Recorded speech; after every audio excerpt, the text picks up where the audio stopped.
দেশের প্রতিটি সংসদীয় আসনে বিএনপির একাধিক যোগ্য এবং জনপ্রিয় প্রার্থী থাকা সত্ত্বেও প্রত্যক্ষে প্রতিটি মানুষকে নিশ্চয়ই মনোনয়ন দেওয়া সম্ভব নয়।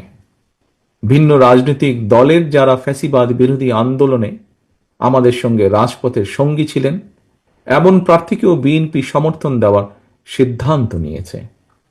দলের সিদ্ধান্তকেই চূড়ান্ত হিসাবে গণ্য করবেন।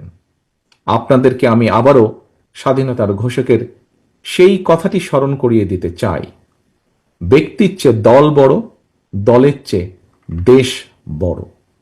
অন্তর্বর্তীকালীন সরকার আগামী ফেব্রুয়ারি মাসে জাতীয় নির্বাচন অনুষ্ঠানের সিদ্ধান্ত জানানোর পর নির্বাচন কমিশন যথাসময়ে নির্বাচনের তফসিল ঘোষণা করবেন। জনগণের বহুল প্রতীক্ষিত এই নির্বাচনে অংশগ্রহণের লক্ষ্যে গণতান্ত্রিক আমি জনগণকে সঙ্গে নিয়ে বিএনপি সম্ভাব্য সকল প্রস্তুতি সম্পন্ন করছে। এর অংশ হিসাবে দেশের ৩০০ সংসদীয় আসনে বিএনপি দলীয় প্রার্থী কিংবা বিএনপি সমর্থিত প্রার্থীরা মনোনয়ন চূড়ান্ত করার প্রক্রিয়া প্রায় চূড়ান্ত ধাপে রয়েছে। জনসমর্থিত এবং জনপ্রিয় দল হওয়ার কারণে প্রতিটি নির্বাচনী আসনে বিএনপির একাধিক যোগ্য প্রার্থী মনোনয়ন প্রত্যাশা করছেন, করাটাই স্বাভাবিক। একটি রাজনৈতিক দলের জন্য এটি অবশ্যই গৌরব এবং সম্মানের। শীঘ্রই পর্যায়ক্রমে বিভিন্ন আসনে বিএনপির মনোনীত দলীয় প্রার্থীদের নাম আমরা জানিয়ে দেব দলের পক্ষ থেকে। দল যাকে যে আসনে নমিনেশন দেবে বা দেয়, অনুগ্রহপূর্বক তাকে বিজয়ী করে আনার জন্য ঐক্যবদ্ধভাবে প্রত্যেকে বাংলাদেশ জাতীয়তাবাদী শক্তিতে বিশ্বাসী প্রতিটি মানুষ দয়া করে কাজ করবেন।